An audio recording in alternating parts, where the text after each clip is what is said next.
culminante do Antigo Testamento, é um dos fatos mais rememorados, mais relembrados, reafirmados, com convicção, com certeza. Os autores de todos os livros do Antigo Testamento, da Antiga Aliança, não manifestam qualquer tipo de hesitação, de dúvida em falar acerca deste evento como um fato, uma realidade. E vemos que Salomão, nos seus tempos ainda, buscando sempre manter viva na memória essa poderosa intervenção divina, ímpar, né, em toda a história da humanidade, ele constrói duas colunas, uma do lado do Sinai, outra do lado do Egito. Essas colunas foram encontradas pela arqueologia, né, há pouco tempo aí foram encontradas e estão preservados registros acerca da existência delas. Foram encontradas inclusive evidências de pedaços de carruagens no fundo, soterradas na lama, né, no mar, nesse braço de mar, né, esse braço do Mar Vermelho. Então atravessaram nesse braço aqui do Mar Vermelho, peregrinaram descendo pelas regiões desérticas, né, por meio da intervenção divina que supria água, supria alimento a eles. Chegado aqui ao Monte Horebe, depois de consagrados, foi estabelecido com eles aliança, peregrinando ainda pela terra, né, na região aqui próxima de Horebe ainda. Houve o triste episódio de uma recaída do povo em relação à idolatria que estava ainda arraigada dentro da sua mente, né? Então mais de 400 anos presente aqui na terra do Egito trouxeram diversos malefícios, inclusive essa questão idolátrica presente aí na mente do povo. O povo sabia que eles estavam ligados ao Deus de Abraão, de Isaac e de Jacó, que havia feito promessas a eles, as quais eles haviam ouvido. Não havia registro escrito, não havia texto sagrado, texto escrito, mas havia tradição oral que mantinha essa verdade viva. Mas não havia um sistema de culto, um sistema de leis, de purificação, de santificação. Então o povo certamente absorveu muito da cultura pagã, e essa absorção da cultura pagã se mostra presente ainda mesmo depois do pacto, da aliança, quando Moisés está no monte recebendo as tábuas da lei e as instruções, né, para a construção do tabernáculo. O povo tem uma decaída aqui, Arão se mostra fraco diante da situação, e o povo constrói o bezerro. Então, eventos, situações que podem ser investigadas aí na leitura do livro de Êxodo e na leitura do livro de Números, tá ok? E de Deuteronômio. O livro de Levítico é mais dedicado à legislação, né? A legislação tanto do Código Sacerdotal quanto de algumas outras legislações mais gerais. Mas esses eventos podem ser investigados nesses livros. As rebeldias, a ira de Deus contra o povo por causa dessa extrema rebeldia. É o momento em que Deus propõe a Moisés pôr um fim naquele povo e começar outra nação a partir dele. E Moisés ousadamente fala: se for para destruir este povo, que risque o meu nome do livro da vida. Uma ousadia tal que não pôde ser mais encontrada somente na própria pessoa bendita do Senhor Jesus Cristo, que dá a sua vida na cruz do Calvário e carrega o nosso pecado e a nossa doença, a nossa enfermidade naquela cruz, né? Então Moisés foi este líder. Jesus é o grande líder, o grande Senhor do Novo Testamento. E Moisés, sem sombra de dúvida, sem poder ser eclipsado por nenhuma outra figura, é o grande líder no Antigo Testamento. Mesmo com todo esse poder de liderança, foi punido por Deus quando irritado, vamos dizer assim, levado ao limite pelo povo, pela insubordinação do povo. Ele acaba por, mesmo com uma orientação clara de Deus, para falar à rocha, e Deus traria providência, traria água por meio desta ação. Moisés cede aí à ira e fere a rocha mais de uma vez, quando então perde a oportunidade de glorificar a Deus diante do povo, e assim será punido por Deus, quando ele poderá ver a terra, mas não poderá entrar na terra, né? Dos que saíram em peregrinação, durante todo esse período aqui de peregrinação, apenas Josué e Calebe serão aqueles que adentrarão aqueles que tiveram a oportunidade de deixar a terra do Egito, peregrinar 40 anos por esta região, por causa das desobediências constantes do povo de Israel, que não puderam de pronto entrar em Canaã, foram proibidos de entrar diante dessas intensas rebeldias, né? Quando então Deus falou que eles não iriam entrar na terra, mas somente os filhos deles. Dessas intensas rebeldias, né? Quando então Deus falou que eles não iriam entrar na terra, mas somente os filhos deles. E a exceção é feita com relação a Josué e Caleb, que são aqueles que deixam a terra do Egito, peregrinam 40 anos, e Josué então assume a liderança após Moisés daqueles que vão entrar na terra de Canaã. E Caleb, juntamente com ele, os 2 espias, dentre os 10 espias que foram dentre os espias que foram enviados, 10 espias, apenas Josué e Caleb trazem um relatório da perspectiva da fé em Deus. O relatório dos demais tinha uma perspectiva meramente humana e covarde. A perspectiva do relatório de Josué e Caleb levava em consideração a fé nas promessas de Deus. Então, por isso foram premiados com essa possibilidade de adentrar a terra de Canaã. E aí vemos mais alguns aspectos aqui, por exemplo, uma breve cronologia acerca do Êxodo.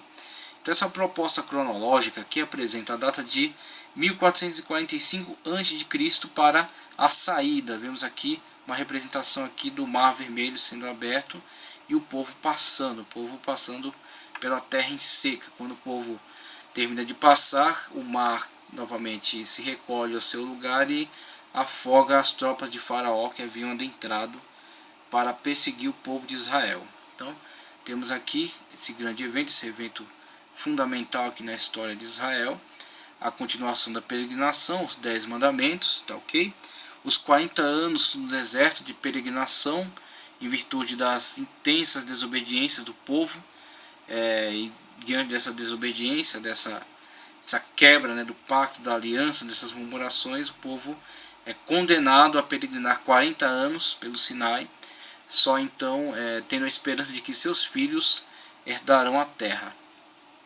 Aqui temos a morte de Moisés, e em 1405 a liderança é transmitida para Josué, tá ok? Josué, aquelas 2 exceções, Josué e Caleb, que entrarão na terra do Egito, e não somente isso, Josué assume a liderança do povo de Israel, tá ok? Então, passado isso aqui, a entrada, teremos o período dos juízes, tá? E aqui em 1385 já entra na época dos juízes. Em 1385 já adentramos na época dos juízes. Então isso aqui é um breve relatório acerca do Êxodo, uma breve cronologia traçada acerca do Êxodo. Saída 1445, transferência da liderança para Josué, 1405, e período dos juízes, aqui já em 1385 a.C.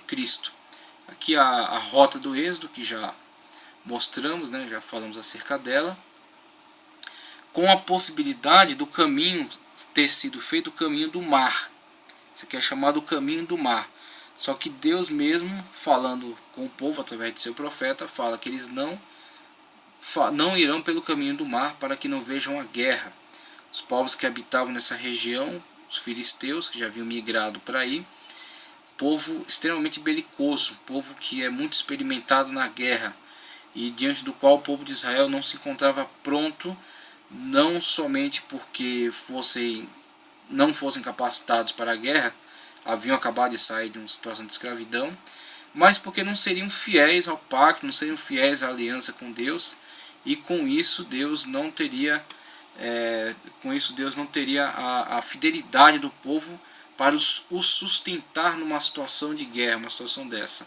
Então o adequado para o povo foi Deus levá-los pela peregrinação, pelo Monte Sinai, o pacto, a aliança firmada aqui no Horebe, e com toda essa continuidade aí de peregrinações, de sofrimento, moldar neles, lapidar esse povo para então estarem prontos, não eles sim, mas seus filhos, estarem prontos a cumprir o pacto, a aliança, e adentrar assim as terras de Israel, tá ok?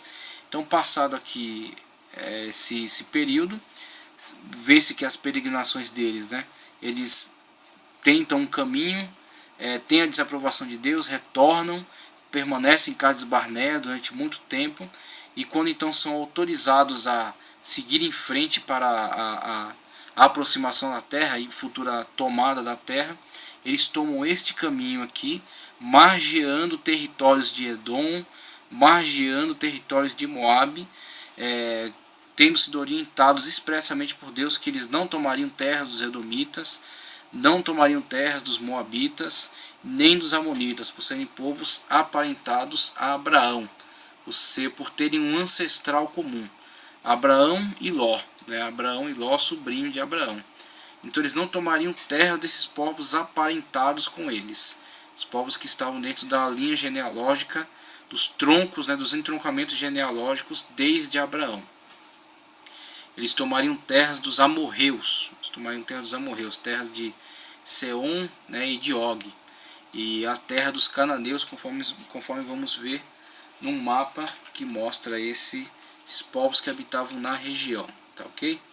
E aí temos essa outra linha cronológica que visa explicar um pouco acerca das datas que são firmadas para essas teses cronológicas. Então, uma boa forma de estabelecermos uma data para a peregrinação, para o êxodo, né, para a saída da terra do Egito e a entrada na terra de Canaã, é pegarmos aqui um dado que é nos fornecido pela própria Bíblia, que fala acerca dele no livro de Reis. No livro de Reis nos é apresentado aqui esse dado, quando estão tratando acerca da construção do templo, na época de Salomão. O autor bíblico, de uma forma muito inteligente, muito impressionante, ele nos dá a época, nos dá pelo menos um parâmetro de tempo para poder fazermos aí uma medição, né, uma cronologia do tempo da construção do templo de Salomão para o êxodo. Ele nos diz que o templo foi construído 480 anos, tá ok? O templo da época de Salomão foi construído 480 anos depois do êxodo. 480 anos depois do êxodo, mês de Ziv. E é o que acontece. Com esta perspectiva de tempo aqui, 480 anos depois do êxodo, podemos estabelecer cronologicamente, né, por meio de fazer uma analogia com outros fatos históricos importantes, com outros reinos, né, que eram contemporâneos da época de Salomão, e podemos chegar ao estabelecimento cronológico da época de Salomão. A época em que Salomão construiu o templo foi o ano de 966 a.C. Como estabelecemos essa data aqui? Em comparação a outros fatos históricos contemporâneos a Salomão, contemporâneos à época da construção do templo. Então há evidências arqueológicas da construção do templo. Com essas evidências é possível fazer uma datação, tá certo? E com essa datação, não somente com as evidências dentro de Israel, evidências do templo, podemos encontrar povos que viveram na mesma época, que foram contemporâneos a esses fatos. Com essa perspectiva de comparação, chegamos à data de 966 a.C. para a época de Salomão e a construção do templo. E aproveitando essa data aqui, essa data base, né, de 966 a.C. para a construção do templo, o texto sagrado de Reis nos informa: o templo foi construído 480 anos, o êxodo aconteceu 480 anos antes da construção do templo. E assim, voltando na linha cronológica, temos o ano de 1445 para a data do êxodo. 1445 para a data do êxodo. 1445, somamos a isso 430 anos de escravidão no Egito. 430 anos de escravidão no Egito. O que nos remete à data de 1875, a data em que Jacó desce ao Egito. A data em que Jacó desce com seus filhos ao Egito. A promessa que Deus havia feito a Abraão acerca da posse da terra, né, é refeita a Jacó quando, da ocasião em que ele desce para o Egito. Se não me engano, Gênesis 46, na ocasião em que ele desce para o Egito. Então aqui dá-se a entrada deles no Egito. Primeiro numa situação não de escravidão, mas também não de governo. Eles não estão ali governando sobre a terra, eles estão ali primeiramente a convite, o que se torna pouco tempo depois em escravidão. E todo esse período somado totaliza 430 anos de escravidão no Egito.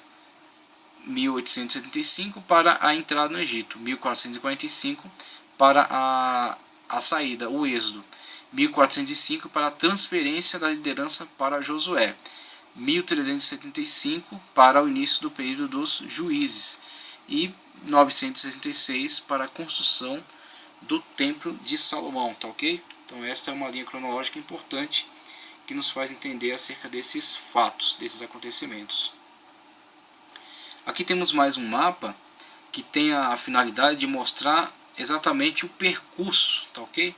O percurso da rota do êxodo. Então vemos aqui o local de saída, tá? Vemos aqui indicado aquelas cidades que são apontadas pela Bíblia Sagrada, que são indicadas pela Bíblia Sagrada como rota do êxodo. Então temos Pitom, que foi construída aí pelos israelitas, participaram da construção de Pitom. Sucote, o lugar por onde eles passaram. Piairote, onde se viram lá numa situação de apertado por todos os lados, né? Inclusive Faraó os perseguindo, né, no encalço deles. A travessia do Mar Vermelho, com um grande milagre, né? A intervenção divina sobre as águas, quando o vento soprou ao longo de toda a noite, e pela madrugada aí já estava o caminho aberto para eles atravessarem o mar, e pela manhã o mar torna o lugar, afogando, né, submergindo os exércitos de Faraó. E Flávio Joséfo diz que as armas com as quais eles lutaram mais à frente contra muitas nações são as armas que sobraram, que restaram aí do exército de Faraó, que foi submergido aqui, e as armas deles foram parar nas margens, né, com o movimento das águas, as ondas, né, levaram armamento deles para as margens. Mas isso é apenas uma tese apresentada aí por Flávio Joséfo, uma possibilidade apresentada por Flávio Joséfo, tá ok? A continuidade com a passagem por Mara, por Elim, deserto de Sim, deserto do Sinai, aqui o Monte Horebe, tá ok? Toda a continuidade. Cades Barneia, onde eles habitaram durante bastante tempo. Aqui temos a indicação de algumas cidades antigas de Canaã, como Arade, inclusive onde estiveram embates, né, com o rei de Arade. A continuação aqui em Ezion-Geber e as demais cidades aí já que fazem parte da entrada deles, da tomada deles da terra, tá certo? O Monte Nebo é um lugar importante, é um lugar que é bastante marcante aí para a história de Israel. E a cidade de Ai, Gilgal e Jericó, tá? Cidade de Ai, Gilgal e Jericó. Em Jericó temos importantes evidências arqueológicas por causa das ruínas que foram encontrados lá. As ruínas. Então essas ruínas indicam uma data para o êxodo de acordo com a tabela que passamos aqui, diferentemente da data de 1250. De acordo com as ruínas encontradas aqui, vemos destruição nessa cidade e houve um grande período, um lapso de tempo de reconstrução, e as evidências encontradas do período de destruição da cidade indicam uma data próxima da data de 1445 a.C. Então com isso temos evidências, né, e temos uma perspectiva aqui da caminhada de Israel no período de peregrinação antes da entrada na terra de Israel. Temos aí a disposição das tribos após a entrada, tá? Vamos analisar melhor isso aí mais adiante. Então a tribo de Israel, o povo de Israel, após a peregrinação de 40 anos pelo deserto, quando entraram na terra, não tomaram possessões de Edom, não tomaram possessões de Moabe, tomaram possessões aqui dos amorreus e dos demais reinos cananitas que havia aqui na terra de Israel, estabelecendo as tribos de acordo com esse plano aqui apresentado. A tribo de Ruben, Gade e Assé, do lado oriental do Jordão. Aqui temos Mar da Galileia, Rio Jordão e Mar Morto, tá ok? Então Rio Jordão, temos aqui lado oriental do Rio Jordão, as 3 tribos, Manassés oriental, Gade e Ruben, e aqui as demais tribos, tá, ok, estabelecidas ao oeste do Jordão, a tribo de Judá, na qual vai se localizar a capital Jerusalém, aqui quase na fronteira entre Judá e Benjamim, tá certo? Então essa será a disposição das tribos de Israel, que estaremos analisando. Pessoal, vamos dar continuidade.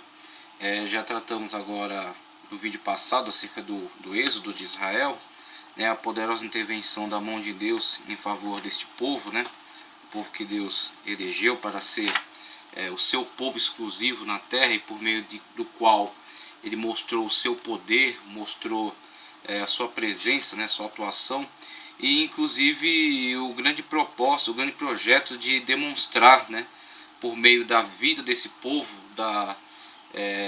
do culto, do modo de vida, das leis, né, de tudo aquilo que Deus desenvolveu, da história deles, mostrar a sua mão, mostrar o seu poder para toda a humanidade, né, o objetivo universalista desse alcance, com a eleição de um povo que de forma alguma era dos maiores povos, do povo com mais poder, com mais antiguidade histórica. Não, era um povo simples, pequeno, mantido escravo dentro de uma grande potência mundial da época, que era o Egito, uma nação milenar, uma nação com uma cultura extraordinária, com uma ciência muito desenvolvida, vizinha de outra nação também, a Babilônia, né, que é uma evolução ali primeiro da Suméria, depois do Império de Acádio, um dos primeiros impérios da humanidade, depois os babilônicos, né? Então a nação de Israel é vizinhada de algumas superpotências mundiais da época, Egito, Babilônia,